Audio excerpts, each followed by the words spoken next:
당신은 어느 신호등에 걸려 있습니까? 라는 제목으로 함께 말씀을 나누도록 하겠습니다. 인생길을 걷다 보면 원치 않게 빨간 신호등이 켜질 때가 있죠. 이런 때는 걸어가면 위험합니다. 파란 신호등이 켜질 때까지 멈춰야 합니다. 그래야 다시 안전하게 걸어갈 수 있습니다. 막 달려나가도 시원찮은 때가 있는데 그때 멈춰 서야 된다는 거 쉬운 일 아니죠. 이게 지금 이것도 해야 되고 저것도 해야 되는데 갑자기 스탑하고 브레이크 걸려버리면 막 답답하고 이해도 안 되고 왜 난 뭐 해야 되고 이것도 해야 되는데 왜 이러시는 거냐고 막 이렇게 하소연이 터져 나올 수도 있는 그런 때가 있습니다. 심지어는 막 시체처럼 아무것도 그냥 못하고 그냥 누워만 있어야 되는 그런 때, 그때는 두렵기까지 하죠. 내 앞날이 있을까? 미래가 있을까? 나는 재기할 수 있을까? 일어설 수 있을까? 별 생각이 다 드는. 그러나 신호를 무시하고 가는 것보다는 낫습니다. 위험하잖아요, 그죠? 애들 확 뛰쳐나가는 거 보면 깜짝깜짝 놀라지 않습니까? 제가 아는 한 분은 인생의 빨간 신호등 한 번도 아니고 무려 3번 켜진 분을 제가 만나본 적이 있습니다. 한 번은 심정지로, 또 한 번은 뇌출혈로, 마지막 제가 볼 때는 뇌출혈로, 뇌졸중으로 중환자실도 위독한 가운데 3번을 들어갔다 나온 분을 제가 만났었습니다. 서울대 출신으로 대기업에, 이름만 알면 아는 대기업에 들어가서 초고적 승진해서 아주 고위 임원이 된 소위 성공한 분이죠.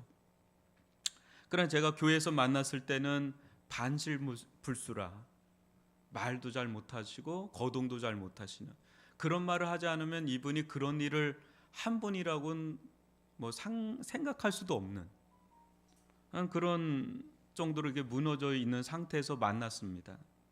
이분과 이런저런 이야기를 나누는데 심각한 위기를 3번이나 맞았음에도 그 완고함이 대단하셨습니다.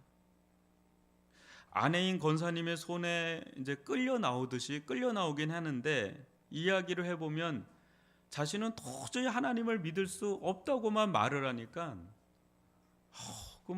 답답하죠. 옆에 있는 분들이 그냥 안타까워서 많은 분들이 기도는 하는데 안타까운 거죠. 3번의 위기 때마다 이 권사님 곡기를 끈타시피 애끓는 기도로 그렇게 금식 기도하며 할 때 그 위기를 모면하고 또 모면을 하는데, 이분은 말을 하는 게 운이 좋았다고 막 계속 얘기하니까 그냥 이번도 이것만 모면해 보자. 그래서 재기할 생각만 하시는 거예요. 그 생각만. 옆에서 지켜보는 이들이 얼마나 답답했는지 모릅니다. 이분도 근데 좀 나름 노력은 했습니다. 그런 인생의 빨간 신호등이 켜질 때마다 주일 예배도 나오고, 심지어는 새벽 기도에도 나오고, 또 여러 목사님들의 신방도 받고, 아주 유명한 목사님의 서울에서 또 부산까지 내려와서 신방하면 막 다짐도 하고 결단도 하고 막 이랬었어요. 그러나 그 잠시예요. 몸이 좀 나아진다 싶으면 신호 무시하고 언제나 그냥 고해요. 그냥 막 고하면서. 그러면서 시간은 흘러갔고 몸은 더 망가져 갔습니다. 지금은 어떻게 되셨는지 이제 모른 채 제가 이제 이렇게 올라왔는데, 인생은 여러분 어때요? 달려갈 때가 있고 멈춰야 할 때가 있죠. 사람이 멈추지 않고 여러분 달리기만 하면 어떻죠? 죽습니다. 죽어요. 여러분 인생의 3분의 1을 뭘로 보낸다고 그래요? 잠으로 보낸다 그러잖아요. 잠은 죽은 것 같습니다. 잠은 비효율적이어 보이잖아요. 그러나 잠은 마치 예수님께서 부활하신 것처럼 새로운 시작으로 이어지죠. 여러분 어제도 잠자고 오니까 이렇게 생생하게 예배드리죠. 안 그러면 여기 맥을 못 추죠. 노화를 더디게 할 수 있는 최고의 길은 높은 수면의 질과 양에 있다는 연구 보고가 최근에 따끈따끈하게 나왔습니다. 여러분 잘 주무셔야 되고요. 많이 주무셔야 된다 그래요. 멈추는 것은 멈추는 것으로 끝나지 않죠. 잠이 든 시간 우리 몸과 지친 우리 마음, 우리의 뇌, 우리의 정신, 보이지 않는 많은 작용이 일어납니다. 이 잠자는 순간에. 저는 이것을 리셋이라고 부릅니다. 좀 재설정하는 시간. 방전된 전기자동차 여러분 충전하듯이 에너지가 완전히 공갈될 때 충전하는 시간이 아무것도 하지 않는 잠자는 시간이라는 거 아시죠? 여러분 막 피곤해 지쳐가지고 그냥 정신없이 푹 쓰러져도 아침에 일어나면 개운해서 그냥 정신이고 뭐고 다 리셋된 다 리부팅이 되는 거죠. 다 이렇게 설정이 돼가지고 다시 하루를 살아갈 수 있는 힘 어디서 오죠? 잠에서 온다는 거죠. 잠 잘 주무시길 바랍니다. 마음에 이렇게 적습니까? 잠자는 거 복이에요. 그건 여러분 주일이 꼭 그런 겁니다. 주일이 오늘같이 먼 거리 마다 않고 이렇게 나오는 것이 여러분 어떻게 보면 시간 낭비고 물질 낭비고 에너지 낭비 같잖아요. 그죠? 더 바쁘게 살아가도록 독촉받는 이 현대 사회에서 비효율적인 시간 같지 않습니까? 이 시간에 차라리 딴 일을 해도 뭐 많은 일을 할 수가 있고 쉬어도 더 편하게 쉴 수가 있는데 여기 온 이유가 뭡니까, 여러분?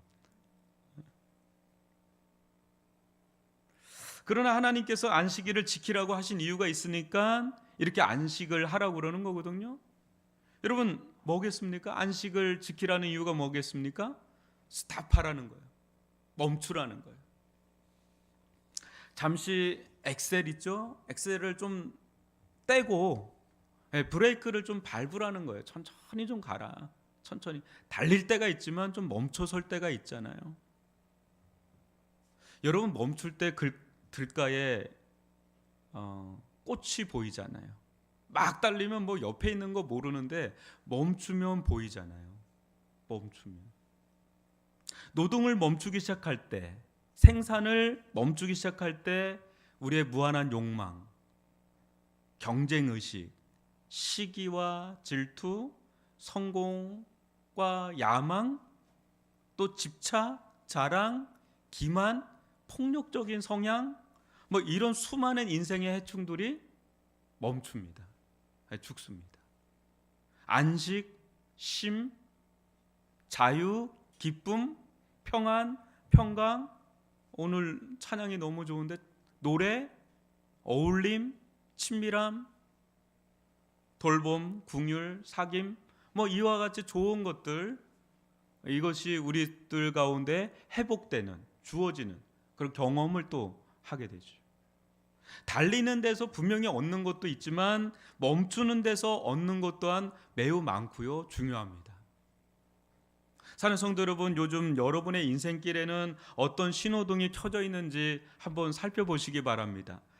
파란 직진 신호등이 켜져 있으면 그냥 달리면 되겠죠? 아니면 노란 신호등이 껌뻑껌뻑하고 있다면 이거 멈춰야 되나 막 이렇게 해야 되는, 고민해야 되는 시기고, 빨간 멈춘 신호등이 오면 여러분 멈춰야 됩니다. 그때는 열일 제쳐놓고 멈춰야 되는 거죠. 저는 가수 이무진의 신호등이라는 노래를 참 좋아하는데 거기에 이런 대목이 있더라고요. 붉은색, 푸른색 그 사이 3초 그 짧은 시간 노란색 빛을 내는 저 신호등이 내 머릿속을 텅 비워버려. 내가 빠른지도 느린지도 모르겠어. 그저 눈앞에 샛노랄 뿐이야. 이게 가사로 보면 별 의미가 없어 보이는데 노래로 들으면 참 재밌고 좋아요. 근데 이게 여러분 알죠? 이게 껌뻑껌뻑하는 노란불, 느린지 빠른지도 모르는 거를 좀 잡아주는 역할이에요. 오늘 말씀을 함께 살펴보면서 여러분 빠른지 또 느린지도 모르고 애매모호한 노란 신호등에 걸려서 우왕좌왕하고 있지는 않은지, 우리를 향한 하나님의 뜻이 무엇인지를 깨닫는 복된 시간이 되기를 주님의 이름으로 축복합니다.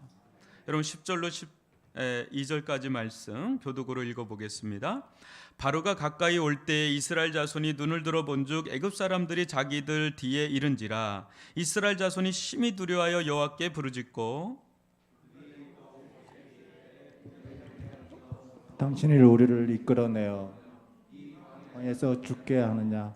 어찌하여 당신이 우리를 애굽에서 이끌어내어 우리에게 이같이 하느냐? 우리가 애굽에서 당신에게 이른 말이 이것이 아니냐? 이르기를 우리를 내버려 두라. 우리가 애굽 사람을 섬길 것이라 하지 아니하더냐? 애굽 사람을 섬기는 것이 광야에서 죽는 것보다 낫겠노라. 여러분, 이 대목 홍해를 건너기 직전에 있었던 사건을 이야기하고 있는 대목인데, 여러분, 위기 앞에 사람의 본성, 인간의 본성 다 드러나잖아요, 그죠? 뭐 좋을 때는 뭐 모세스, 뭐 올마이트 가 하나님 막 하다가도 죽을 것 같을 때는 언제 그랬는 듯이 급변하는 것이 우리고 인간이죠. 그도 그럴 것이 바로가 온 군대를 이끌고 뭐 따라붙기 시작할 때 앞에는 홍해고 뒤에는 애굽의 막강한 병거입니다. 강력한 병거입니다. 바로와 애굽 입장에서 이 부분을 좀 묵상해 봤어요, 여러분. 바로와 애굽 입장에서 이 상황은 어떤 상황일까요? 절호의 찬스죠. 뭐 더할 나위 없이 좋은 상황입니다. 그냥 홍해물에 딱 갇혀 있는 이스라엘, 이제는 뭐 콱 잡아먹으면 그냥 막다른 골목에 있는 쥐 먹듯이 그냥 딱 그냥 하는 그런 막 상황이죠. 절호의 이 상황보다 더 좋은 상황은 있을 수가 없어요. 도망갈 데가 없어요. 10가지 재앙으로 지금까지 두드려 맞았거든요. 마지막 10번째 재앙은 장자 다 죽었거든요. 도끼가 그냥 올라올 대로 올라온 애굽의 입장에서는 지금 완전히 보상받는 느낌이죠. 신의 가호, 신의 은총이 드디어 임하는구나. 그런 아주 좋은 더할 나위 없는 상황입니다. 반면에 이스라엘 편에서 한번 생각해 보면 이스라엘 진영은 어떨까요? 완전 공황 상태죠. 혼비백산, 뭐 죽을 것 같은 공포와 두려움이 확 엄습하는, 자기들뿐 아니라 자녀들까지 완전히 그냥 진멸당하는 그런 위기. 그때 이들이 할 수 있는 것이라고 하나님께 부르짖는 것 하나하고 또 하나는 이 자리에 이끈 이 모세를 원망하는 것밖에 없습니다. 죽이고 싶을 정도로 원망스러운 존재, 저 모세. 10가지 재앙, 여러분 지금까지 어마어마한 10가지 재앙 소용없습니다. 이 상황을 압도할 만한 그 무엇이 없는 한 10가지고 100가지고 아무 소용이 없습니다. 지금 이런 상황. 그러나 놀라운 것은 여러분, 이 모든 상황이 하나님의 철저한 인도하심 속에 있었다는 사실입니다. 너무 놀랍죠. 모세가 여기까지 이끌어온 것은 하나님의 지령에 순종한 결과뿐입니다. 모세 스스로 한 것이 하나도 없어요. 그저 하나님의 손에 붙들려서 순종한 것 외에 아무것도 없습니다. 그러나 결과는 참담하게 이루 말할 수가 없어요. 집당 매장당하기 딱 좋은 날, 그런 날로 인도를 받는, 우리는 이해할 수가 없죠. 산성도 여러분, 저나 우리 모두는 하나님의 인도하심을 기대하고 또 기도도 하지요. 그러나 그 기대란 이미 우리 마음 가운데 어느 정도 정해져 있는 기대 아닌가요? 하나님께서 우리를 인도하실 때는 반드시 푸른 풀밭 쉴만한 물가로 인도함이 마땅합니다. 우린 그거를 마음에 강하게 품고 있습니다. 사망의 음침한 골짜기 같은 곳은 하나님의 인도일 리 없습니다. 그런 하나님은 하나님도 아닌 것 같습니다. 그죠? 우리는 절대 이스라엘 진영이 직면한 상황을 원치 않습니다. 여러분 원하세요? 이런 상황에 들어가기를 원하세요? 우리는 아무도 이런 상황에 들어가기를 원치 않습니다. 하나님의 인도를 안 받으면 안 받았지 이런 상황에 들어가고 싶지는 않습니다.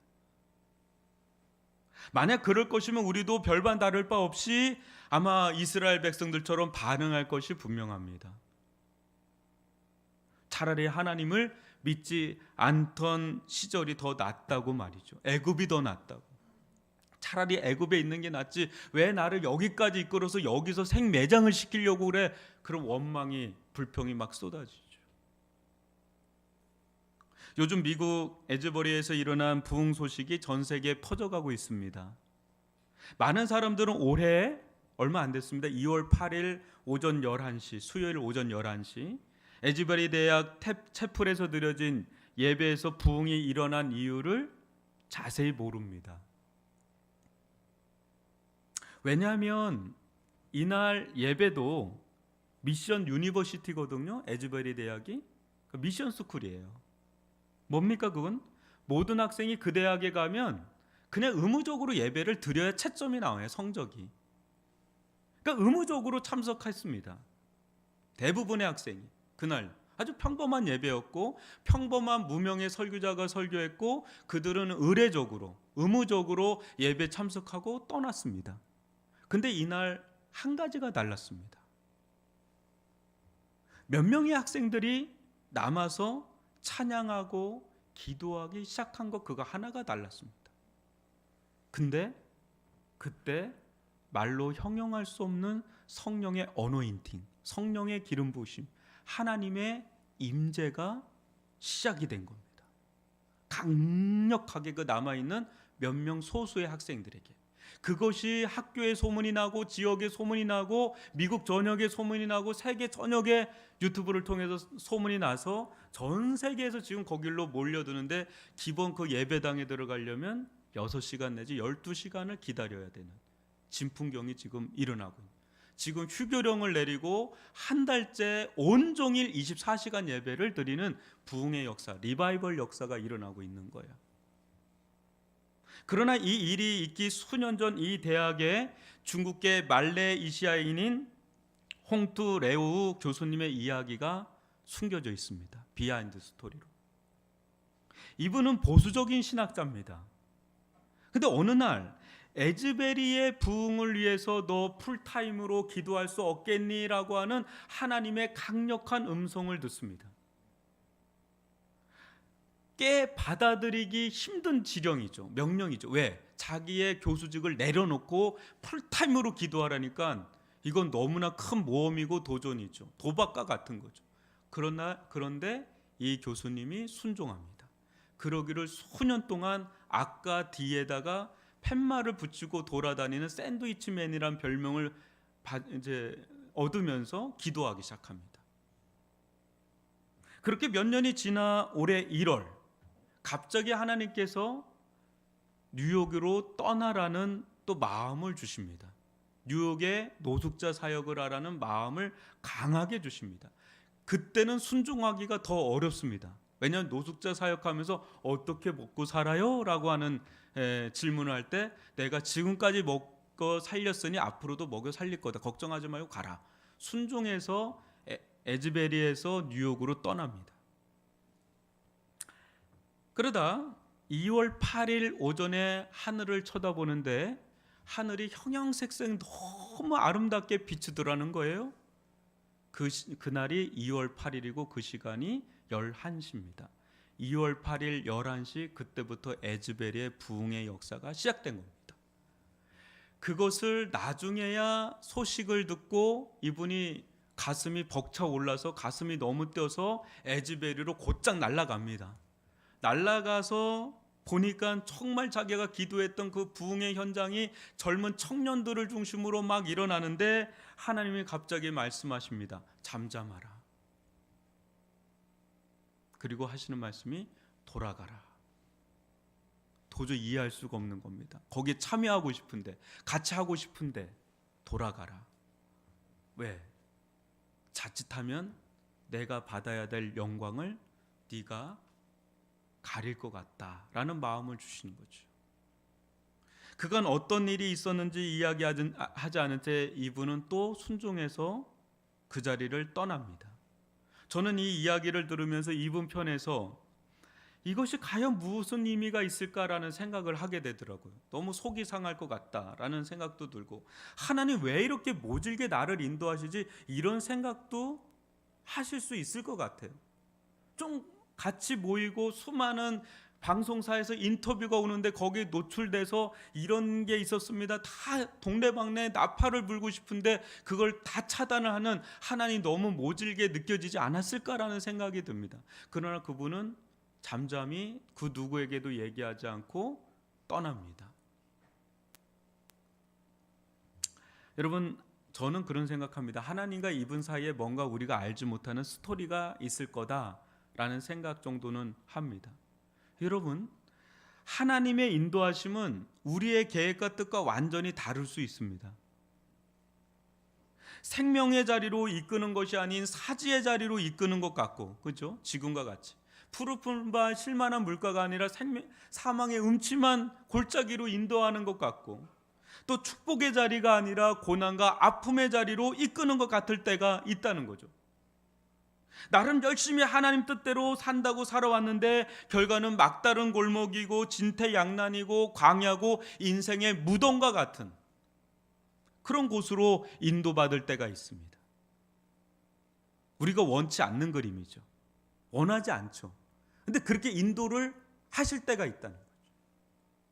이때 상황도 우리를 힘들게 하지만 굉장히 혼란을 겪죠. 내가 잘 따라온 거 맞나? 하나님께서 인도하시는 거 맞나? 이게 하나님 인도 맞나? 하나님께서 왜 나를 이렇게 인도하시지? 나를 벌 주시는 건가? 내가 뭐 잘못해서 그런 건가? 막 오만 가지 별의별 생각이 다 듭니다. 이건 하나님 아니잖아요. 이런 생각이 막 드는 그런 때가 있죠. 혼란스럽죠. 그러나 분명한 사실 하나는 지금의 이스라엘은 한치의 오차도 없이 하나님의 인도하심 속에 있었다는 사실입니다. 그 결과 앞에는 홍해바다요, 뒤에는 애굽의 강력한 병거입니다. 이 하나님은요, 오늘 우리를 인도하시는 하나님이시기도 합니다. 그렇죠? 이 하나님은 지금 우리를 인도하시는 하나님이기도 동일한 하나님이거든요. 하나님의 인도를 받지 못해서가 아니라 우리 또한 하나님의 인도를 받을 때 푸른 풀밭 실만한 물가뿐 아니라 사망의 음침한 골짜기와 같은 앞에는 홍해바다요 뒤에는 애굽병거와 같은 그런 곳으로 인도받을 때가 있다는 것을 잊지 말아야 합니다. 별로 아멘이 안 나오죠? 거부하고 싶죠? 근데 거부하고 싶은 이런 상황을 우리는 인정하고 받아들여야 합니다. 왜 그렇죠? 그 속에 하나님의 숨겨진 계획과 뜻이 있기 때문에. 그것이 무엇인지 16절로 18절을 교독으로 읽어봅니다. 지팡이를 들고 손을 바다 위로 내밀어 그것이 갈라지게 하라. 이스라엘 자손이 바다 가운데서 마른 땅으로 행하리라.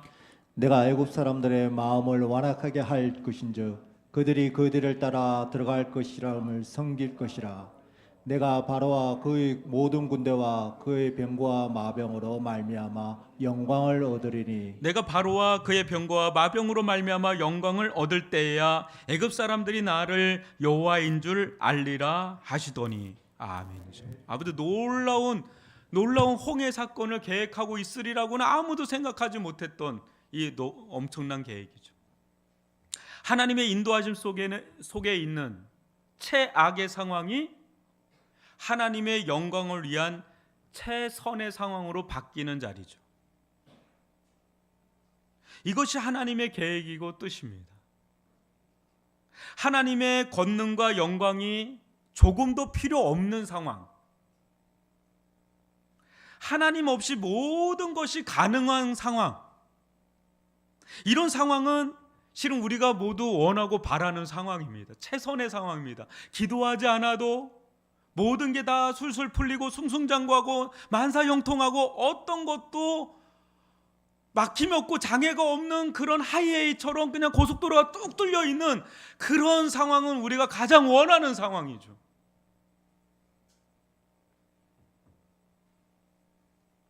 최고의 상황이고 가장 완벽한 상황이죠. 그러나 그런 상황은 여러분, 실상은 뭐죠? 어떤 상황이죠? 실상은 죄송하지만 가장 저주스러운 상황입니다. 왜요? 왜 그렇죠?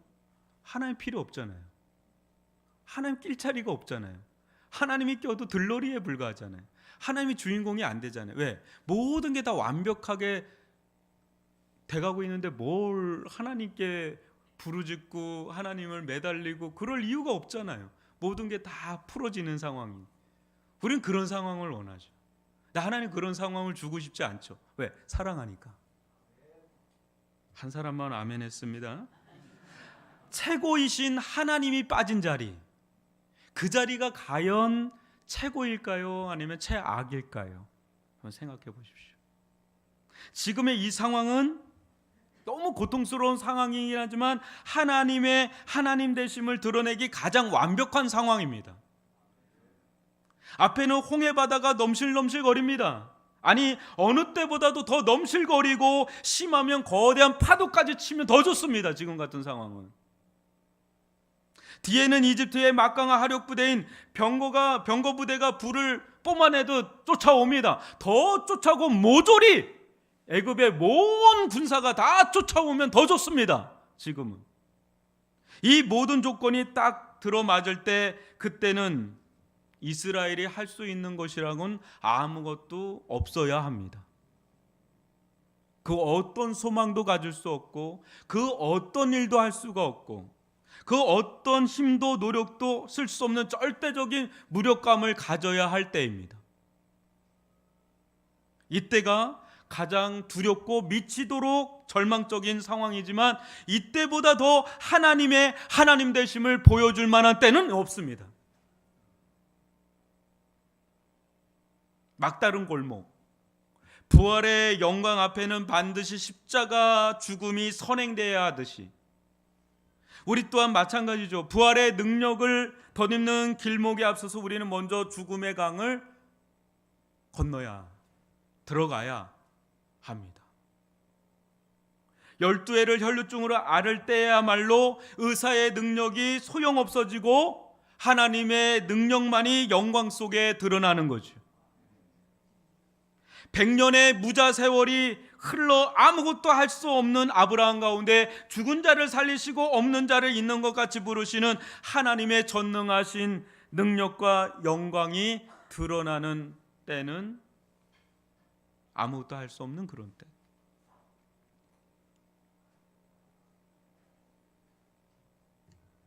가슴 아픈 일일지 모르지만 인생의 막다른 골목에 들어설 때에야 하늘의 문이 열립니다.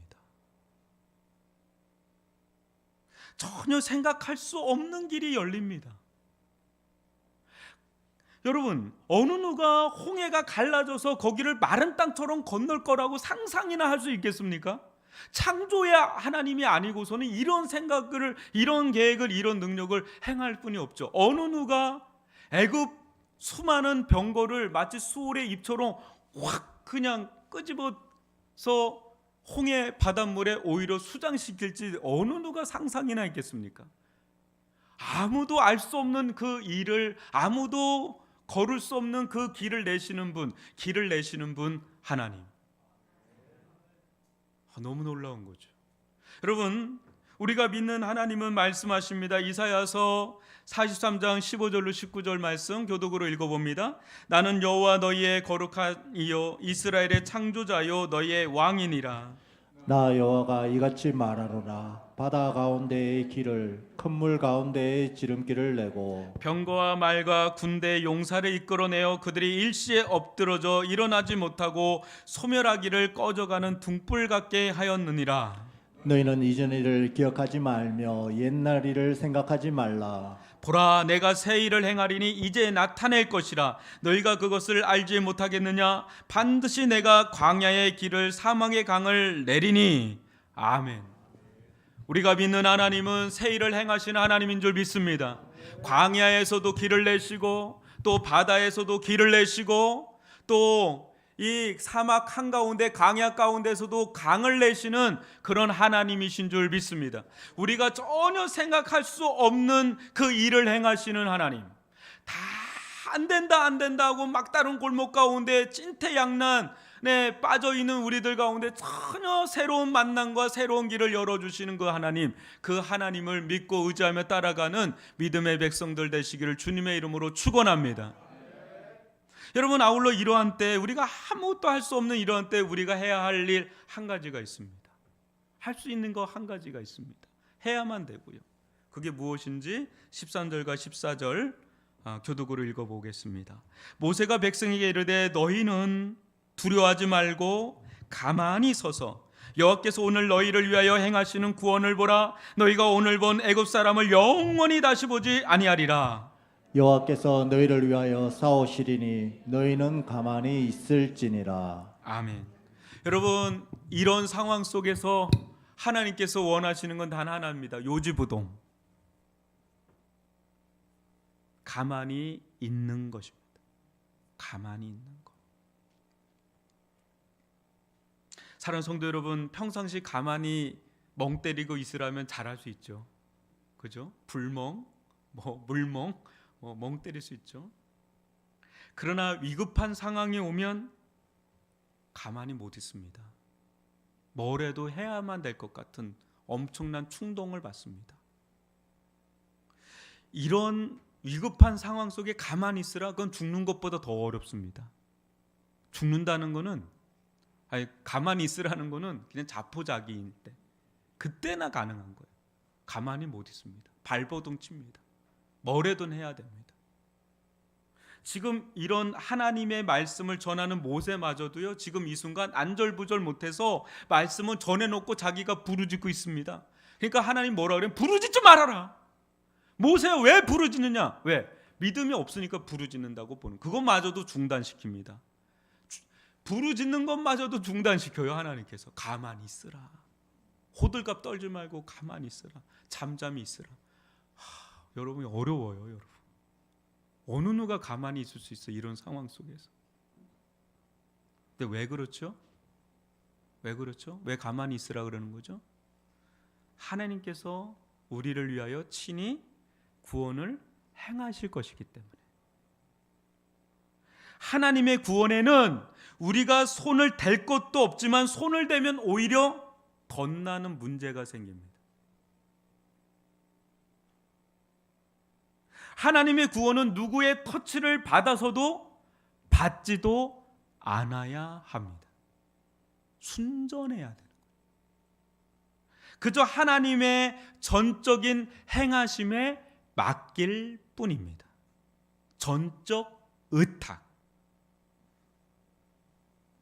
산성도 여러분, 우리가 구원받는 데 있어서 조금이라도 보탠 것이 있나요? 우리가 구원받는 데 있어서? 아니죠. 그저 십자가에 달리신 예수 그리스도를 바라볼 뿐입니다. 바라봤을 뿐입니다. 그분이 우리를 위해 행하신 일을 그저 받아들였을 뿐입니다. 그걸 믿음이라고 하는 거죠. 영접이라고 그런 거죠. 뭐 있어요? 우리가 한 게 아무것도 없죠. 아무것도 한 것도 없을 뿐더러 할 것도 없습니다. 구원에 있어서. 전적으로 하나님의 행하심이기 때문에, 아까 우리 찬양했죠? 은혜라고. 그래서 은혜라고 부르는 거예요. 아무것도 한 게 없기 때문에. 시간 조금 지나면 이게 목사가 되고 좀 직분 받으면 뭔가 한 것 같나요? 좀 될 만한 사람에서 제가 구원받았나요? 아니죠. 처음부터 끝까지 은혜죠. 여러분, 은혜 의식에 사로잡히길 바랍니다. 공로 의식이 아니라 은혜 의식에 사로잡힌 믿음의 사람들 되시기를 바랍니다. 여기에 무언가 덧붙여야 되지 않나, 이것도 행하고 저것도 행해야 되지 않나, 그때 그것을 율법주의라고 부르는 거죠. 더 심하게 나가면 이단이라고 불러요. 오직 은혜로 구원받는 것이다. 인생의 빨간 신호등이 올 때 할 수 있는 최고의 일은 죄송하지만 그저 잠잠히 있는 것입니다. 멈춰 서는 것입니다. 가만히 있는 겁니다. 꼼지락거리지 말고 그냥 있는 겁니다. 근데 그거 쉽지 않아요. 근데 있어야 돼요. 이러한 때 여러분, 하나님이 멈추라고 빨간 신호등 켜질 때 손을 타면 오히려 덧나는 거 아시죠? 가만히 있어야 될 때는 그냥 가만히 있는 게 상책이죠. 덧나요. 자꾸 손을 타면 내 내부로 둬야 돼. 힘들어도 답답해도 죽을 것 같아도 가만히 있는 것이 지혜고 생명의 길입니다. 때가 되면 하나님께서 전혀 새로운 파란 신호등 켜질 때가 올 겁니다. 그때 직진하시면 됩니다. 그때 보상 다 받습니다. 하나님께서 길을 내시면 막을 자가 또 없는 거 아시죠? 하나님께서 문 닫으면 뚫을 자 없는 거 아시죠? 전적으로 우리는 하나님의 손에 있는 줄 믿습니다. 하나님의 손 아래 있는 줄 믿습니다. 다른 사람들이, 많은 사람들이 다 안 된다 그래도 하나님이 길을 내시면 거기서 사막에서도 길을 내실 수 있는 분이 하나님이십니다. 모든 게 다 열려 있는데도 하나님께서 막으시면 다 막히는 것 하나님이십니다. 우리는 전적으로 하나님께 의탁된 인생 사시기를 주님의 이름으로 축원합니다. 하나님께서 가라면 가시고 하나님께서 멈추라면 멈추고 하나님께서 노란불 뭔가 사인 오면 빨리 그거 깨닫고 엑셀 좀 천천히 내려놓고 브레이크 밟을 준비해야 됩니다. 그 속에 하나님의 인도가 있다라는 것을 나중에 여러분 깨닫고 하나님께 영광 돌릴 날이 올 줄 믿습니다. 그런 지혜, 그런 분별력 우리들 가운데 허락해 달라고 기도하면서 나가는 저와 여러분이 되시기를 주님의 이름으로 축원합니다. 기도하겠습니다.